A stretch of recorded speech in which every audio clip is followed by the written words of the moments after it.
Só tem um problema, o tio jesuíta. Ele obedece a quem? Ele obedece à Igreja Católica. Ele é trazido pelo rei. Mas quando ele chegar aqui, o rei manda nele?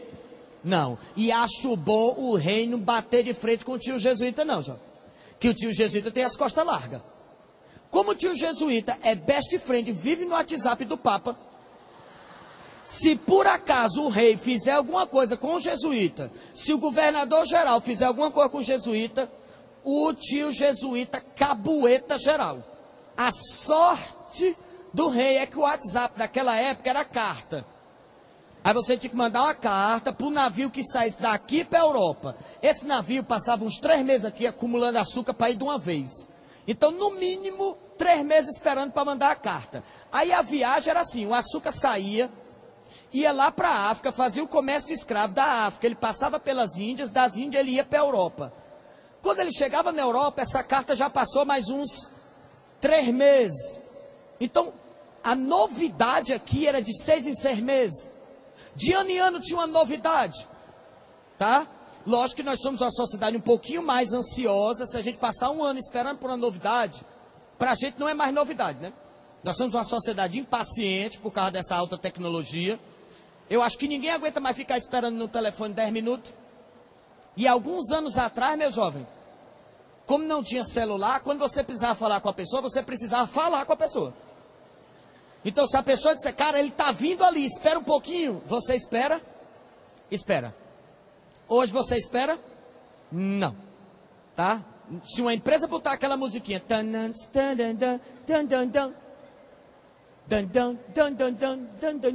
estamos com o ramal ocupado, aguarde mais uns instantes, que nós vamos atendê-lo. Tal empresa agradece a sua ligação. Você já desliga e você não agradece, não. Tá? Nem adianta botar aquela musiquinha do final.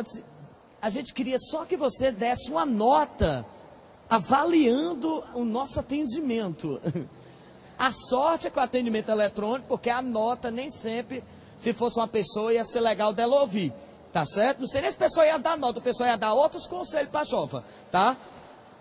Então você sabe que a nossa paciência é outra, mas aqui um ano é rápido.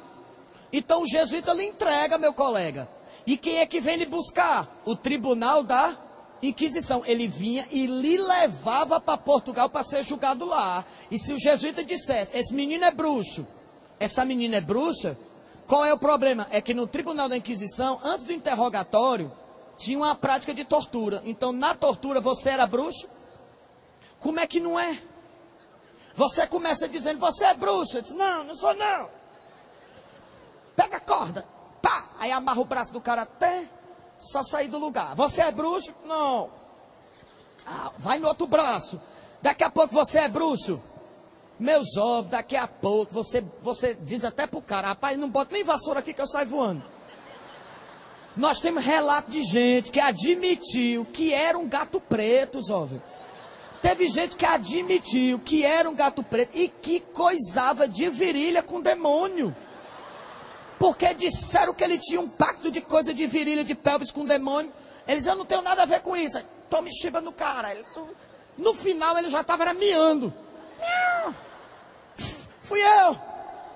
Não tem como ele negar. Então não bata de frente com o jesuíta não, que ele cabueta. O jesuíta está blindado, tá certo? E quando o jesuíta vem, ele vem para montar uma escola, tá certo? Aonde vai ser a sede da escola em Salvador? Salvador vai ser a sede da escola dos meninos jesuítas, tá? Então aqui no Ceará, a escola chegou rápido. Aqui tudo foi lento. A gente demorou para ocupar a capitania, o jesuíta demorou para chegar aqui. Isso explica porque que o fenótipo do povo cearense é parecido. Porque a gente é descendente, na maioria das vezes, de qual tribo de índio? Índio. Os índios cearenses, os índios tupinambá, conhecidos carinhosamente por serem o quê? Brabo. Tanto que eles eram chamados pelo europeu de quê? Índio brabo. Tá certo? Porque o bichinho era brabo que sol danado, tá? Enquanto esses meninos jesuítas vêm e vai começar a colonização em Portugal, monta o primeiro engenho, tá? Já que a gente está falando de engenho, aqui eu estou só, resumidamente aqui, voando, tá certo? Os engenhos no Brasil podiam ser de quantos dois tipos, jovem? Dois tipos. Engenho real. Era movida a quê? Água. Qual era o problema de você ter um engenho movido a água? E quando tivesse seca? E para furar poço?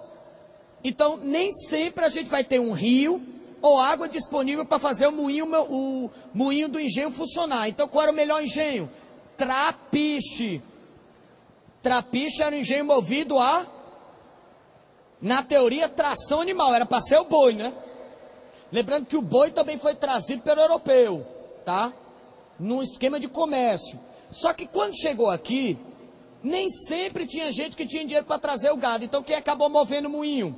O escravo, seja ele índio ou negro, era o escravo quem movia o moinho do engenho. Muitas vezes o carro de boi, quem movia era o escravo.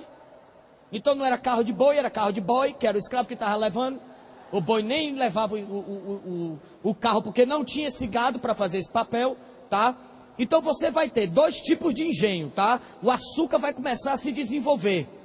Durante esses governos gerais, vai ter um governador geral, chamado Duarte da Costa, que é o segundo governador geral, que ele pega uma briga com os jesuítas, tá?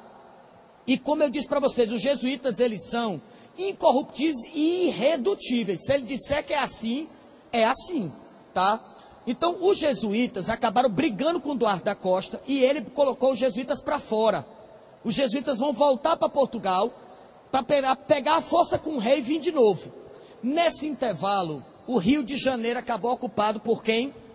Pelos franceses. Vai ser a primeira invasão do Brasil depois que Portugal chegou. É bom lembrar que Portugal invadiu também, né? Porque eu não posso descobrir o que já tinha gente morando. Mas quando eles estavam aqui, a França invadiu, tá? Essa invasão francesa aconteceu em que estado do Rio de Janeiro? Rio de Janeiro, tá certo? Porque eu já vou falando com a dica para facilitar, tá? Esse estado do Rio de Janeiro, quando foi invadido, os franceses que foram para lá, eles eram calvinistas. Aí eu chamo eles de quê? Huguenote. Vieram, jovens, para colonizar e tentar transformar o Rio de Janeiro numa colônia de protestantes. Só tem um problema. Eles mesmos ficaram sem saber como agir no Brasil. Por quê? Primeiro, vieram em pouco número. Segundo, não tem a proteção do rei da França, que eles estão sendo perseguidos também lá na França, os protestantes. Então, quando eles vieram, o calvinismo não permite uso de bebida alcoólica, não permite roupa com decote e, óbvio, é extremamente moralista. O nosso índio é um pouquinho diferente do que o calvinista esperava encontrar. Primeiro, o nosso índio bebe, ele bebia nas festividades, só que tinha festa para quase tudo, então ele bebia quase sempre. Dois, o nosso índio usa roupa com decote. Meu filho, ele era nu, o decote é ele, tá certo? Para dizer que não era todo nu, ele tinha um colar. Pronto, quer mais que isso? Às vezes você não estava vendo ele nu, porque ele estava dentro d'água, entendeu? Mas quando ele sair da água, você, que bicho danado. Terceiro, o nosso índio não sabe o que era casamento, não tinha noção de casamento no nosso índio. Então, como a nossa comunidade indígena não tinha ideia de casamento, eles se relacionavam como grupo, o grupo indígena. Então, os homens ficavam com as mulheres, não tinha esse negócio de família, tá certo? Era grupo. Então, os próprios calvinistas ficaram na dúvida sobre o que é moral ou imoral. Porque quando você diz assim, está todo mundo nu, dá a entender que as coisas estão conservadoras ou liberais? Liberais, está todo mundo nu. Só que o índio era todo mundo nu, nem por isso todo mundo, está entendendo? Era todo mundo nu, mas as relações do negócio era normal. Não havia excesso porque estava todo mundo nu, não. Essa distorção de moral ajudou que os jesuítas convencessem grupos indígenas a expulsar os franceses, que a gente chamou de Guerra dos Tamoios. Grupos indígenas catequizados pelos jesuítas contra grupos indígenas que estavam aliados aos franceses, beleza? E aí vai ser oficialmente fundado o Rio de Janeiro, sem essa invasão da França agora, pelo menino Estácio de Sá, tá certo? Sobrinho de um dos governadores gerais. Então vamos lá. A gente já sabe que tem capitania hereditária e vai ter o governador geral, tá certo? Em termos de ocupação do território, basicamente durante a colônia é isso. O Brasil passa de estanco para capitanias hereditárias, de capitanias hereditárias para governo geral.